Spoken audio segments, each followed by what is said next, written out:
So that girl I met on eHarmony. Yeah. We're out to dinner last night, and like a klutz, I tipped my drink all over myself. Oh, no. And it's all down my shirt. A horrible stain. So embarrassing. And you'll never guess. What? She smiles, picks up her drink, spills it all over her top. So now we're... No way. Amazing, right? At eHarmony, you'll find someone you can be yourself with. Get who gets you on eHarmony. Sign up for eHarmony today. You're listening to the Health Courage Collective podcast, episode 115, Your Coolest and Most Unloved Organ.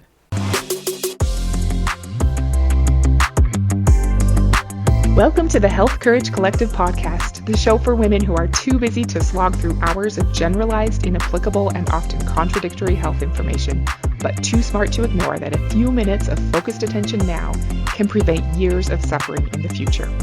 I'm your host, Christina Hackett, a pharmacist who doesn't want you to live on prescriptions, a certified coach specifically trained to maximize your potential, and a compulsive learner obsessed with preventative, cutting-edge, holistic, and integrative medicine.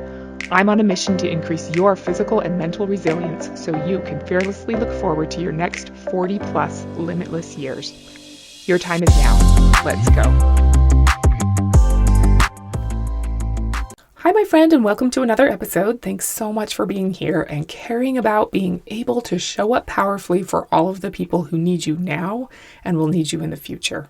How is your nocebo effect? Have you noticed any negative expectations that you might be able to wiggle loose?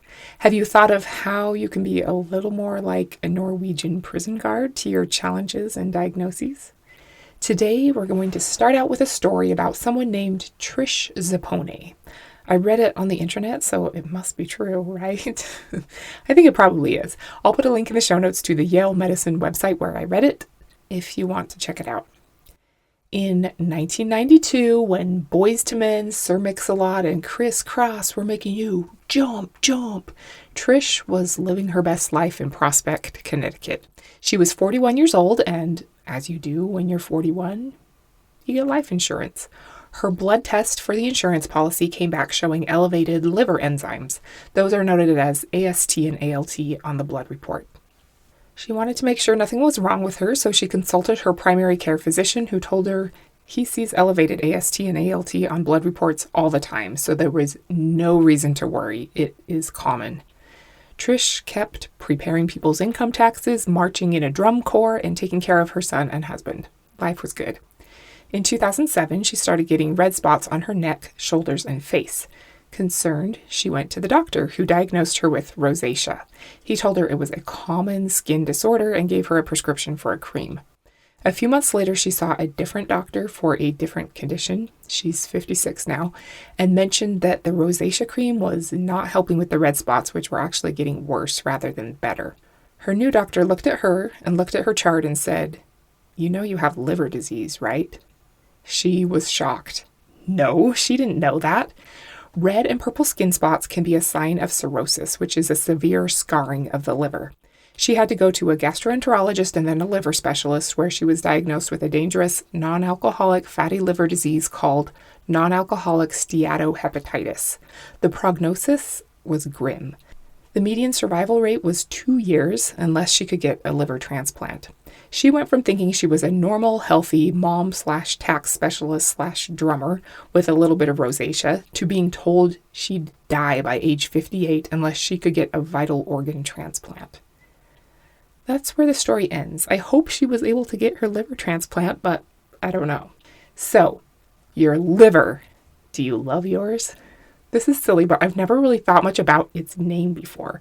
But if you were to call your nose your smeller, and your eyes your seers, and your heart your pumper, your liver is the most important part of you. More important even than your thinker.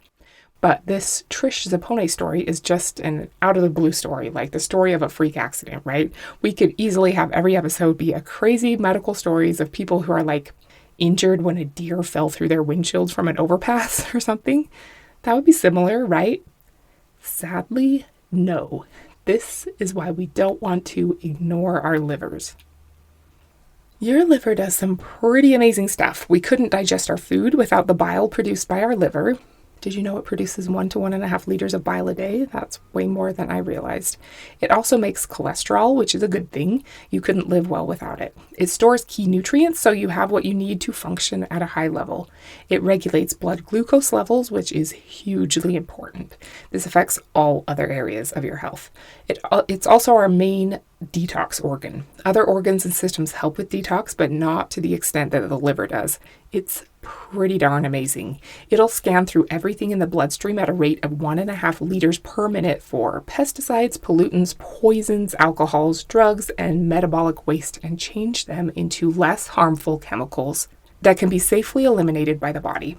Your liver is also a bit like a warehouse. It stores glycogen, so you still have glucose available even if you haven't eaten lately, along with iron, copper, and vitamins D, E, A, K, and B12.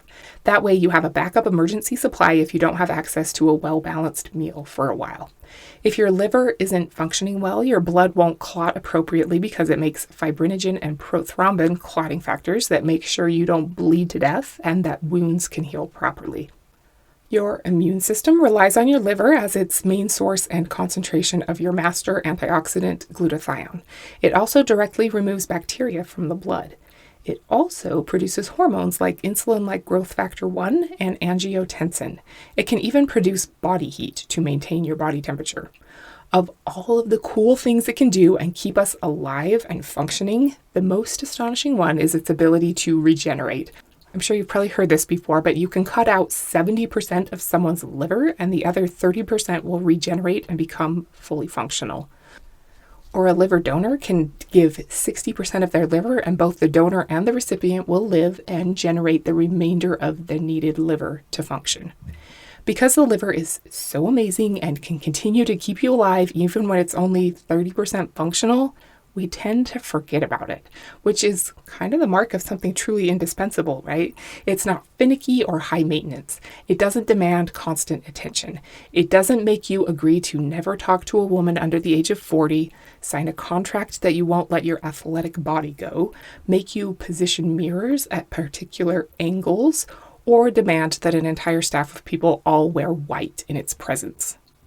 Those are things that Jennifer Lopez has reportedly demanded. It's more the type to help the peon staff carry equipment, take a road trip with strangers when their flight gets diverted, and ride the subway with all the normies and even give up its seat for anyone who needs it. Those are things Keanu Reeves has reportedly done, along with giving thousands of millions of dollars of gifts to unsuspecting people. There you have it. Your liver is Keanu, not J-Lo. I'm not sure if Keanu is vital to your survival, but he is pretty unassuming, low maintenance, and helpful. So is your liver. It's definitely not a diva. All the reason to love it more. You know what it looks like, right? Dark reddish brown, shiny and slippery, a little bit spongy. Spongy. The Great British Bake Off has ruined my pronunciation of the word sponge. Or elevated it, depending on your perspective. Sponge. Anyway, I've never eaten liver, but you probably know that it's really good for you. Highly nutrient dense and described as silky smooth meat, as long as you don't cook it too long and then it turns leathery. I hope you've never eaten foie gras, but it's special goose liver that reportedly feels like a mixture of butter and whipped cream in your mouth. Foie gras liver comes from geese that are inhumanely force-fed huge amounts of carbohydrates to make the liver completely and unnaturally fatty. A fatty or scarred, aka cirrhotic liver, is an unhappy liver. Unsurprisingly. It has a pretty big job to do and a pretty big capacity to do it, but it is possible for it to become overwhelmed, and like any good low-maintenance celebrity, it sort of suffers in silence for a while. It quietly prioritizes its most crucial jobs and deals with the fallout of not being able to do everything. Hey, I wanted to briefly interrupt to ask if you're curious about female bioidentical hormone replacement therapy. The kind that's usually started around the time of perimenopause. What it is, what it does, how it works, what it's like. If so, you should check out my Udemy course called The Basics of Female Bioidentical Hormone Replacement Therapy.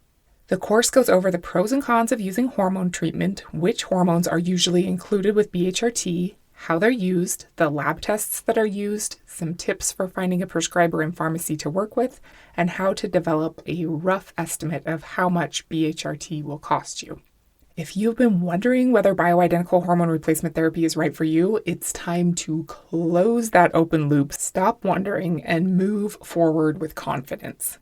Enroll in my course today. As a listener of the podcast, you can get a special discount for the very best price. It's a no-brainer. I would just tell you the coupon code, but Udemy makes me change it every month. So check the show notes or go to www.healthcouragecollective.com/Udemy to find the special podcast listener discount code that's only for awesome people like you. Okay, back to the episode. Since our liver is our master detoxifier, we can help it out by giving it fewer extra jobs to do. We don't want to burn it out with overload. This means lowering the amount of alcohol it has to deal with and taking fewer medications if possible. This frees it up to spend its resources elsewhere. Pesticides, herbicides, and other environmental toxins like exhaust and cleaning products all have to be detoxified in your liver.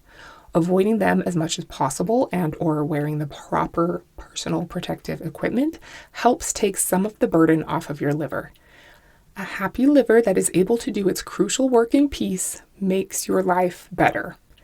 It doesn't have to be overwhelming, but just taking notice of pollutants and other chemicals in your environment and food and trying to reduce your exposure is a good thing to do. But do you know what the biggest liver toxin in your life is?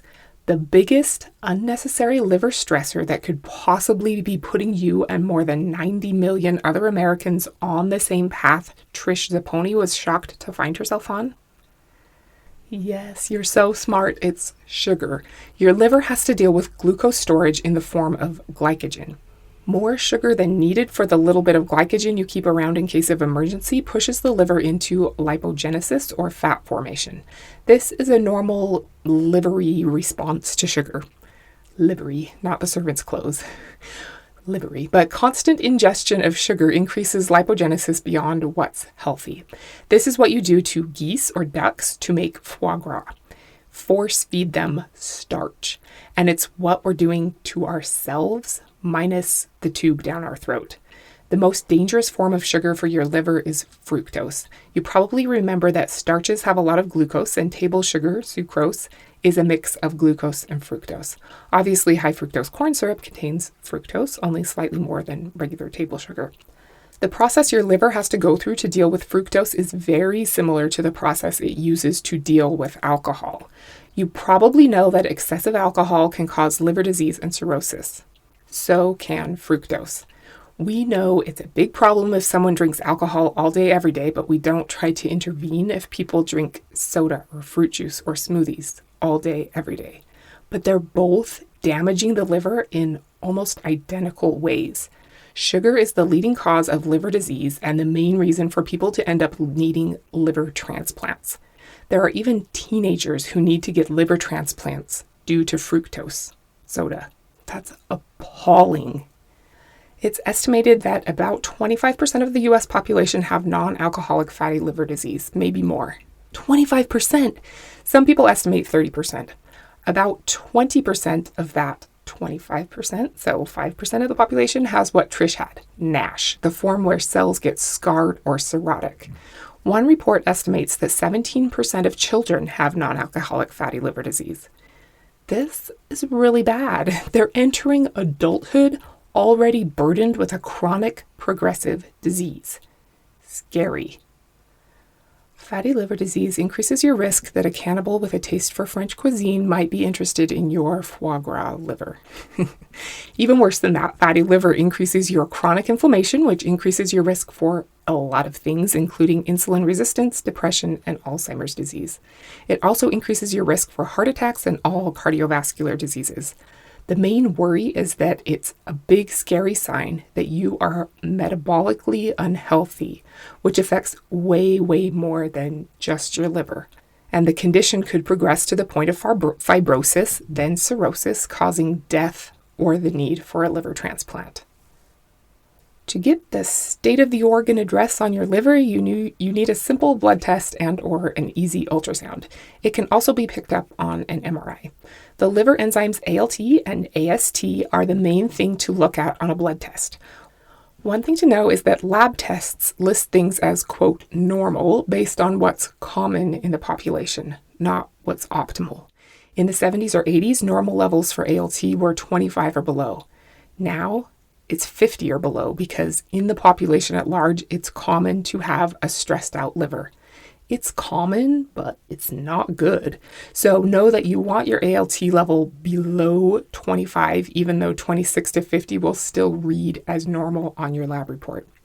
If you're inspired to show your liver a little more love, which I hope you are, start with reducing your fructose intake from sugar. Once you're rocking that, reduce your intake of simple carbs, starchy stuff made from flour or corn. Increasing your intake of vegetables, especially cruciferous vegetables and onions and garlic, is a great move for assisting your lovely liver with its detoxing job. Also, herbs like rosemary and cilantro help. Avoiding toxins of every kind is also kind to your liver. Remember, it's Keanu. It might not throw a hissy fit and get people fired on the spot the way J-Lo would, but it can operate at a higher level when your toxin intake is as low as possible. It can help you thrive rather than just avoid a total meltdown. This would mean using gentle household cleaning products, only eating organic versions of the EWG's Dirty Dozen foods like strawberries, not using makeup or personal care products that have harmful chemicals in them, and avoiding polluted environments like parking lots and gas stations as much as possible. Some supplements like milk thistle and curcumin can also help your liver and aid in reversing non-alcoholic fatty liver disease. Eating healthy fats and adequate amounts of protein are also important. Your liver, that 3-pound sort of triangle-ish shaped thing on the upper right side of your abdomen, is astounding at what it can do. Please help keep it that way so that you can stay astounding and ready to give the world all you've got for decades to come. If you need help getting 100% consistent following an intelligent personal plan to age like a professional, including safeguarding your liver, I am here to help you. You have got this. You can do the things you told yourself you would do. And it feels so good when you do. Next week, we're going to talk about how to fly an unflyable plane. Until then, love Keanu. Your quiet and unassuming down-to-earth liver. And don't be normal. Thank you so much for tuning into the Health Courage Collective podcast. I am truly honored that you have paid me the enormous compliment of your time and attention. I would be so grateful if you would share this podcast with someone you know and subscribe so you never miss an episode. This podcast is for entertainment and information purposes only. Statements and views on this podcast are not medical advice. This podcast, including Christina Hackett and producers, disclaim responsibility for any possible adverse events by use of information contained herein. If you think you have a medical problem, consult a licensed physician.